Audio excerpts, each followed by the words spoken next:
Bienvenidos a Aquí en la U. El día de hoy me acompaña Rebeca Granados. Ella es estudiante de licenciatura de Derecho en la Universidad Latina de Costa Rica, que nos viene a hablar sobre un tema que puede parecer difícil, complicado de entender, pero a la hora de la práctica es simple. Podemos definirlo de esa manera. Es sobre la extinción de dominio. Rebeca, muchísimas gracias por acompañarnos el día de hoy. Muchas gracias, Alejandro, y por brindarme el breve espacio para hablar de este importante tema. Por favor. Extinción de dominio. Me quedo en el aire. No sé qué significa. Ilumíname. Bueno, es muy fácil. Yo creo que todos podemos poner un ejemplo. Todos nos hemos preguntado a algún vecino, por ejemplo, que tiene una vida normal, tiene un trabajo estable, de repente llega con un carro del año, valorado en 50 millones de colones. Y es inevitable preguntarse, ok, ¿de dónde sacó ese dinero? La extinción de dominio lo que viene es un proyecto de ley que está ahorita en la Asamblea debatiéndose, y lo que viene es a crear un mecanismo para darle potestad al Estado como tal, por medio del Ministerio Público, de incautar bienes cuando no se sabe su procedencia. Entonces es muy fácil. En el caso de que se le acusa a una persona, se pone una denuncia, esa persona tiene que demostrar ante los tribunales de dónde es la procedencia de ese bien. Y si no puede demostrar que es lícita o legal, el ministerio se puede dejar esos bienes como tales. Lo que pretende este proyecto es en sí tratar de eliminar delitos que se están cometiendo hoy en día, como narcotráfico, corrupción, enriquecimiento ilícito. Es crimen organizado lo que se está tratando de romper. Muy bien. Me dice que esto le da la potestad al Estado de poder quitarles sus propiedades si no pueden probar que son lícitas. Eso me imagino que ha creado un panorama de opiniones en dos bloques, a favor y en contra. ¿Cómo reacciona la población? En efecto, como todo en derecho, hay personas que están a favor del proyecto y otros en contra. Los que están a favor, pues lo ven como una herramienta más eficaz, más útil y muy rápida para tratar de eliminar estos delitos, y la gente en contra viene y hace un análisis muy bueno sobre la constitucionalidad de este. ¿Por qué? Porque se habla de que hay una inversión de la carga de la prueba. Esto pongámoslo en términos fáciles. Hasta hoy en día, en nuestros tribunales, cuando una persona es acusada y está en un juicio, el Ministerio Público, por medio del fiscal, es el que tiene que probar, ¿verdad?, los delitos, tiene que enseñar pruebas, tiene que enseñar documentos. Y precisamente nuestra Constitución dice que toda persona es inocente. El artículo 39 da esa opción de la presunción de inocencia. ¿Qué pasa con la extinción de dominio? Viene a invertir ese principio, y entonces ahora es el acusado ante el juez que debe demostrar que ese bien que tiene se obtuvo de forma legal, por medio de documentos. Si no puede probarlos, esa persona pierde esos. Entonces es donde vienen muchos autores a debatir si es realmente constitucional, porque en principio está violando ese principio constitucional. Claro. Y tiene que haber un precedente marcado para haber traído a debate este proyecto de ley. ¿Lo hay? ¿O fue un conjunto de situaciones que llevaron a esta desembocadura el día de hoy? Bueno, se podría mencionar que internacionalmente, ¿verdad?, ya hay algunos países que tienen este mecanismo fuertemente arraigado.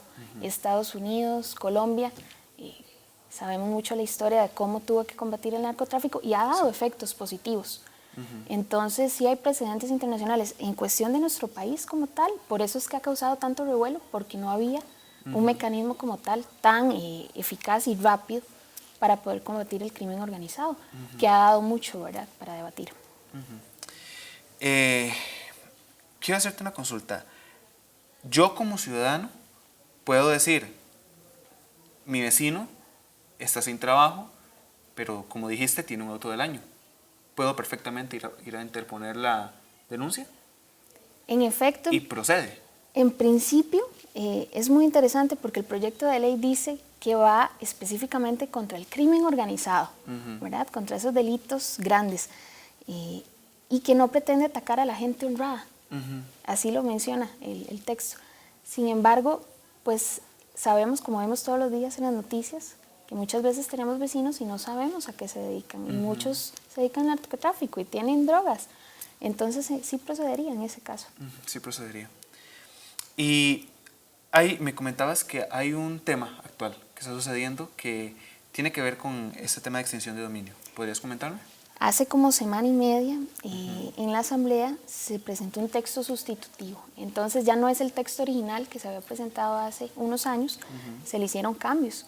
El problema es que ahora salió la fiscala general, el director del OIJ y el director del Instituto Costarricense de Drogas oponiéndose al texto. Y tiene muchas dudas de las cuales yo creo que son importantes mencionar. Le voy a dar solo 3 casos para que vea. Primero, en sí el proceso se dice que es oral. Sin embargo, hay muchos actos dentro de ese proceso que son escritos y lo que está haciendo es alargando los plazos. Se va a hacer muy extenso y lo que pretende precisamente este proyecto, este mecanismo, es incautar un bien de la forma más rápida posible. Otro de los problemas es que delimitaron los delitos, entonces ya no es cualquier delito el que se puede perseguir. Se quitó lo que es, por ejemplo, enriquecimiento ilícito, corrupción, entonces deja casi que solo narcotráfico y terrorismo. Genera un grado de incerteza tan grande que hay muchas dudas al respecto. Y el otro tema, por ejemplo, es que no delimita bien lo que quiere decir bienes. Entonces, un ejemplo hoy en día, todos conocen lo que es el Bitcoin. Este bien, dentro de ese proyecto de ley, se entendería como que no es un bien que se puede incautar, porque los bienes activos no están dentro del proyecto de ley. Entonces, vea que aún hay muchas fugas, por decirlo de esa manera, y yo creo que es importante que si vamos a aprobar un proyecto de ese tipo, pues quede muy, muy bien escrito, ¿no?